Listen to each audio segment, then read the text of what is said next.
KBS 라디오의 경제로 통일로. KBS 라디오 경제로 통일로 토요경제 토론. 오늘은 북한 광물자원 개발을 위한 접근 방법에 대해서 우리경제협력기업협회 정태헌 회장님과 한반도 광물자원연구센터 양민호 이사장님, 이렇게 두 분과 이야기 함께하고 있습니다. 우리는 4차 산업을 위해서 반드시 필요한 희토류가 북한에는 풍부하게 매장은 되어 있습니다. 자, 그러다 보니까 남북 공동 개발에 대한 보다 적극적인 방안이 필요하다 싶은데, 정 회장님? 우선 그 남북한이 보유하고 있는 광물 자원에 대한 이 자료에 대한 기초 과학, 이 경험을 통해서 우선 이 재련, 그다음에 가공 기술, 응용 기술을 접목하게 되면은 굉장히 큰 시너지 효과를 얻을 수 있겠습니다. 잘 아시다시피 북한은 오랫동안 제재를 받으면서 자력 경쟁을 기본으로 국가 경영을 유지하고 있습니다. 예를 들게 되면은 우리는 80년대에 이미 석유 산업으로 전환을 했지만은 북한은 석탄 산업을 유지할 수밖에 없는 상황을 보면 알 수가 있습니다. 북한의 자력 경쟁 원칙을 말씀드리게 되면은 국가가 처한 여건 내에서 외부의 도움 없이 국가를 경영한다. 이것이 북한의 자력 경쟁의 원칙입니다. 그래서 북한은 기본적으로 보유한 부존 자원을 최대한 활용하는 것을 기본으로 하고 있는데요. 외부에서 수입해야 되는 자원에 대해서는 대체 자원을 개발하거나 그렇지 못한 경우에는 그냥 없는 대로 버틴다 하는 것이 국가의 정책이었습니다. 이 과정에서 우리가 봐야 될 것은 이 각 사업장에서는 독자적인 활동을 유지하기 위해 가지고 부족한 물자나 장비의 수명을 연장해야 되는데, 그렇기 때문에 자체적으로 이 수리 능력과 개발 능력이 자연스럽게 축적되었습니다. 그런데 이러한 이 기술과 이 수리 능력들은 북측의 이 군수산업에도 그대로 적용되기 때문에 향후에 개발된 산업별로 기술 인력의 배치하고 활용이 이제 가능하게 되었습니다. 그래서 이처럼 북한은 부족한 물자 자원을 보충하기 위해서 자연스럽게 기초 연구가 발전하게 되었습니다. 그래서 이러한 기술이 상대적으로 높아진 반면에 아무래도 사회주의 계획 경제에 따라서는 산업화, 이 부분에 대해서는 이제 부족한 부분들이 많죠. 우선적으로 응용과 개발 연구를 통한 제품 개발 능력이 상대적으로 우리보다는 부족한 상태입니다. 이렇게 기초와 응용 개발 연구의 상호 보완적으로 활용하게 되면은 향후에 남북 간의 제조 산업에 엄청난 시너지 효과를 얻을 수 있는 것이 아주 분명하다고 할 수 있겠습니다. 그리고 광물 자원 개발에 있어서 우리가 갖고 있는 높은 수준의 개발 장비와 그 다음에 기술을 투입을 해서 북한 광물 자원에 대한 정밀하고 정확하게 파악을 하게 되면은 우리가 필요로 하는 특정한 자원에 대해서 아주 집중적으로 공동 개발을 할 수 있기 때문에 큰 효과를 얻을 수 있고, 끝으로 이 남한에서 우리가 수요하는 자원은 대부분 다 해외에서 수입을 하고 있습니다. 이러한 수입 자원을 대체를 할 수 있는 큰 효과가 있기 때문에 양측의 산업 발전에 큰 기여를 할 수 있다고 생각을 합니다. 예. 양 이사장님, 어떻습니까? 이전에도 우리 민간 기업들이 북한과 이제 광물 자원과 관련한 협력을 시도한 적이 있었는지도 궁금합니다. 네, 이렇게 남북 간의 광물 자원 협력이 이렇게 활발한 건 아니었고요. 네. 제일 처음에 이제 남북 광물 자원 협의가 시작된 게 2001년도에 성남전자공업에서 강원도 평강에 이제 탄탈륨 광산을 개발하기 위해서 협의를 했는데, 그 당시에는 이제 경제성이 없는 걸로 그래서 중단됐고요. 이 탄탈륨은 아시다시피 휴대폰 경량화의 아주 핵심적인 소재고, 아마 그 뒤로 수요가 많이 늘어서 가격도 많이 상승했다 이렇게 보기 때문에 앞으로 추가적으로 검토가 필요하다 생각을 하고요. 네. 그리고 이제 제일 처음에 북한 광물 자원에 투자한 게 이제 광물자원공사의 흑연 광산인데, 정천에 있는 흑연 광산입니다. 근데 사실은 이거는 광산에 투자한 게 아니고 성광장 시설에 한 60억 정도 투자를 했습니다. 그러다가 다 완공을 해가지고 일부 제품이 들어오다가 의사 조치로 중단된 상태에 있습니다. 그리고 그 밖에도 이제 그 남해화학 등에서 이제 대대리 인광석 개발에 대한 협의를 했었고, 그 북한의 해주나 금강산 등 모래 그런 게 2005년도 이후부터 상당량이 연간 한 많을 때는 수백억 정도 북한 모래가 우리나라에 들어온 적이 있습니다. 그리고 또 2008년 전후에서 포스코에서 이제 무산 철광석 개발 계획을 세우고 현지도 이렇게 방문해가지고 철광석 수입과 그리고 앞으로 북한의 제철소 건립 방안에 대해서 협의를 했고, 또 아마 포스코에 거기에 대한 구체적인 계획이 수립된 걸로 그렇게 알고 있습니다. 예. 정 회장님, 그러면 지금 아직 이 개발되지 않은 북한의 광물 자원을 남북 공동으로 개발할 수 있는 방법도 생각해 보지 않을 수 없는데 어떻습니까? 네, 그렇습니다. 북에는 일제 그 강점기 때부터 개발해왔던 광산이 있고, 그리고 이제 그 광복 이후에 새롭게 그 개발되는 그런 광산들이 많이 있습니다.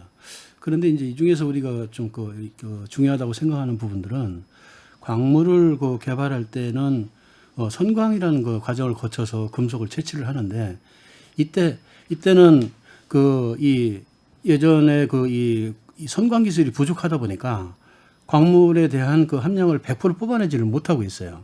그래서 상당 부분이 그냥 침전돼서 있는 그것을 그 미광이라고 하는데, 그 미광에 이 포함되어 있는 그 빼내지 못하는 그 금속의 함량이 굉장히 높고, 이것이 각 이 금속별로 하면은 수백만 톤씩 이 분포되어 있습니다.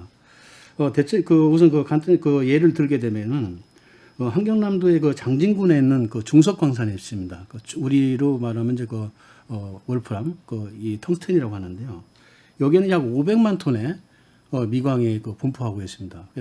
미광에 포함되어 있는 금속의 함량은 약 5%가 되고요. 그다음에 또 아까 말씀드린 대로 덕현 광산에 대해서는 여기는 약 한 1,410만 톤 정도가 조사되어 있습니다. 이거를 이 철광석의 평균 품위를 한 65% 기준으로 했을 때, 이것을 개발했을 경우는 약 한 110만 톤 정도를 생산할 수 있는 그런 이 훌륭한 자원이 되겠습니다. 금액으로 환산하면 약 한 850억 정도 이렇게 볼 수 있겠습니다. 예. 2019년 기준 우리나라가 이 해외에서 광물 자원을 수입한 게 35조 원이 넘습니다. 이런 이제 북한의 천연 자원을 활용하게 되면 광물 자원의 수입 대체 효과는 최대 20조 원까지 가능할 것으로 추산을 하고 있습니다.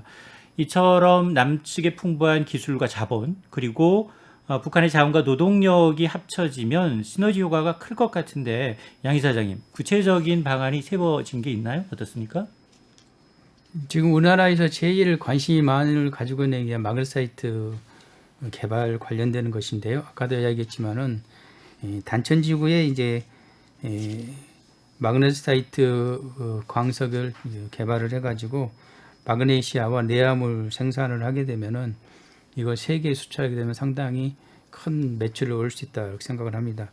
지금 사실은 중국이 마그네사이트 관련 산업을 거의 세계에 독점하고 있는데, 고부가 가치 상품인 영융 마그네시아 같은 경우는 80% 이상을 중국이 공급하고, 그 대표적인 산지가 바로 대석교라고 하는 곳인데요.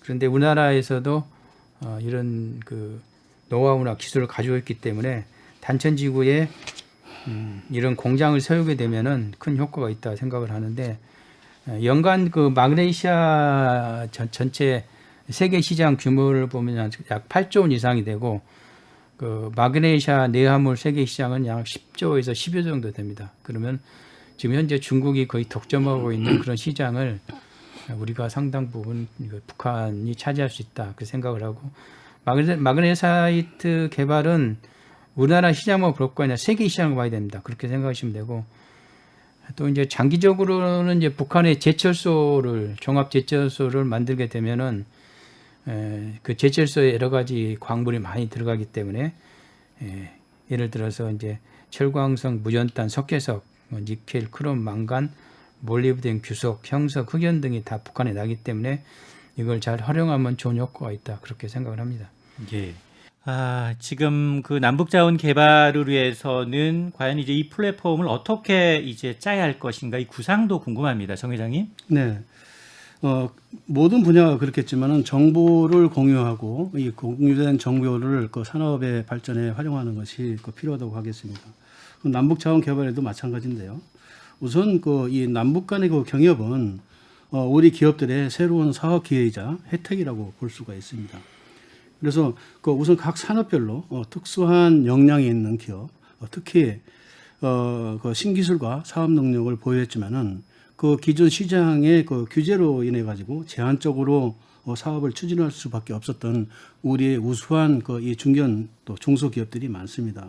그런데 이런 기업들이 북과 이 사업을 통하게 되면은 비교적 규제에서 자유롭고 북쪽과의 사업을 통해 가지고 세계적인 유니콘 기업으로 성장할 수 있는 발판이 될 수 있다고 생각합니다. 그리고 국제 무역에 꼭 필요한 비교 우위의 부분을 보시게 되면은 남북한이 가지고 있는 인프라를 활용을 하게 되기 때문에 우리 기업이 진출을 하게 되면은 남북 산업 전 분야에 활성화하고 공동을 번영을 실현할 수 있다고 보겠습니다. 이를 위해서는 국내 자원 수요 업체하고 각 전문가들이 참여하는 플랫폼을 구성해서 남북 간의 산업 잠재 역량을 최대한 활성화시킬 수 있도록 해야 할 거라고 생각합니다. 예. 남북 경협이 실현되기 위해서는 무엇보다 이 국제사회의 대북 제재 완화는 선결 조건이겠죠. 특히 자금 확보도 중요해 보이는데 어떻습니까? 네, 그렇습니다. 우리가 우선 국제 여건에 효과적으로 대응하기 위해서는 수동적인 자세보다는 구체적이고 또 액션적인 플랜을 세우고서 먼저 국제사회에 제시하는 전략이 필요하다고 전문가들은 말씀을 하고 있습니다.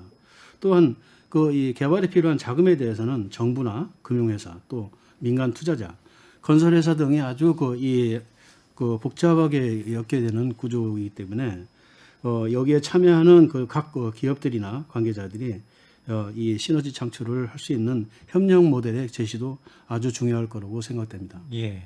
일단 제일 중요한 게 이제 북한에 대한 대북 제재가 풀려야겠죠. 이제 아마 미국 대선이 끝나고 내년도 새 정부가 들어서면은 북미 간 협상 시작돼서 논의가 될 걸로 보이고 저는 언젠가는 시간이 걸리겠지만 풀릴 거라고 보입니다.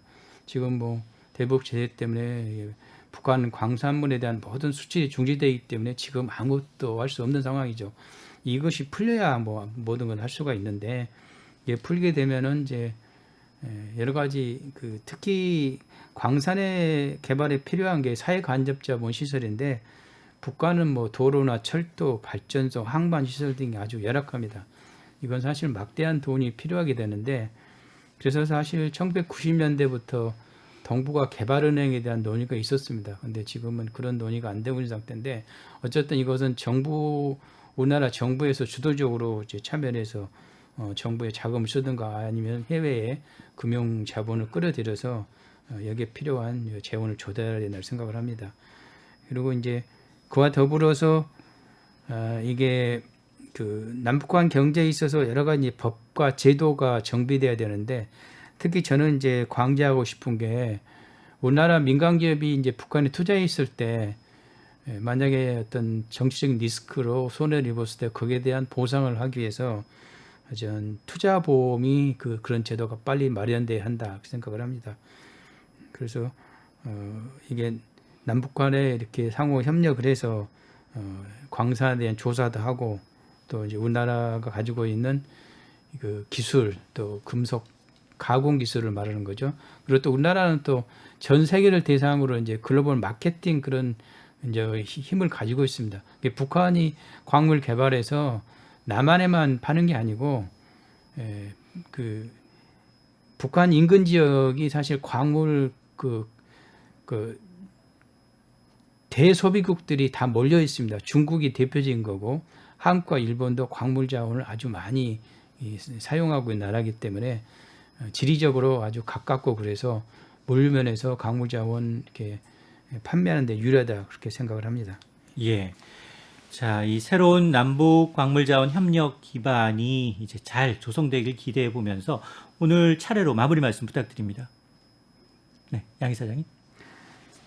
네, 저는 이제 광물 자원은 이제 부가가치가 아주 높은 산업이다 그렇게 생각을 합니다. 왜냐하면은 그는 채취를 하는데 드는 비용만 들어가지 원료 값은 안 들어가기 때문에 물론 여러 가지 리스크가 있긴 하지만은 개발만 하면은 부가가치가 높은 산업이다 생각을 하고, 근데 향후 이제 그 여러 이제 미국 등 조사기관에서 나온 자료를 보면은 특히 금속광 같은 경우에 금이나 은, 구리, 니켈, 주석 같은 경우 대부분의 광물이 20년에 40년 정도 되면은 매장량이 거의 고갈 상태로 됩니다. 그러면은 전 세계적으로 공급 부족 현상이 나타난다 이렇게 보는데요. 지금 석유가격 같은 경우는 뭐 3분의 1 정도 떨어졌지만은 광물 자원 가격은 크게 떨어지지 않았고, 특히 일부 광종은 지금 철광석 같은 경우는 톤당 115달러도 상당히 많이 올라가고 있는 추세입니다. 이처럼 광물 가격은 수요 공급에 따라서 많이 변동 심하기 때문에, 그리고 앞으로 그런 매장량 고갈 문제가 있어서 광물 자원은 계속 올라갈 수밖에 없다. 그래서 우리가 북한 광물 자원 개발에 대해서 더욱 관심 가져야 된다 생각을 하고요. 어쨌든 정부 차원에서는 북한 광물 자원 개발에 필요한 재정적인 또는 금융적인 지원이 필요한데, SOC 시설 투자나 그리고 또 특히 이제 탐사 사업에는 정부가 직접적인 투자를 해주시면 좋겠고, 그밖에 이제 민간 기업은 개발이나 유통 사업에 많이 참여를 해서, 그것도 정부나 통일부 등 정부는 이걸 적극 지원하는 그런 역할을 했으면 좋겠고, 앞으로 아마 수년 안에 북한 광물 자원 개발에 있어서 큰 성과가 있지 않을까 그렇게 기대를 합니다. 감사합니다. 예, 정 기자님. 네. 그래서 그 남북 관계는 그 종전선언과 평화조약 체결을 통한 평화 경제의 실현으로 마무리를 할 수 있다고 하겠습니다. 그 평화 경제의 실현은 남북 기업 간의 경제 협력을 통해서 실현을 할 수 있다고 봅니다. 그렇기 때문에 현재 상태에서는 정부가 정책적인 지원을 하고 정부의 정책을 바탕으로 해서 민간 기업의 추진력을 통해서 주도적으로 남북 경협을 진행하는 것이 필요하다고 하겠습니다. 우선 필요한 것은 우리 기업들의 그 남북 경협이 자유롭게 진행될 수 있도록 해야겠습니다. 우리 기업들이 미국이나 유럽, 일본 등의 국가들과 아주 자유롭게 무역을 할 수 있는 것처럼 남북 경협도 남북 기업가들이 자유롭게 만날 수 있는 장을 마련해 주고, 또 남북이 상호 필요로 하는 산업을 기반적으로 협력을 해 나가는 것이 무엇보다도 중요하다고 하겠습니다. 예. KBS 라디오 경제로 통일로 오늘은 북한 광물자원 개발을 위한 접근 방법에 대해서 자세히 알아봤습니다. 함께해 주신 두 분, 우리경제협력기업협회 정태헌 회장님, 한반도 광물자원 연구센터 양민우 이사장님, 귀한 시간 내주셔서 정말 고맙습니다. 네, 감사합니다.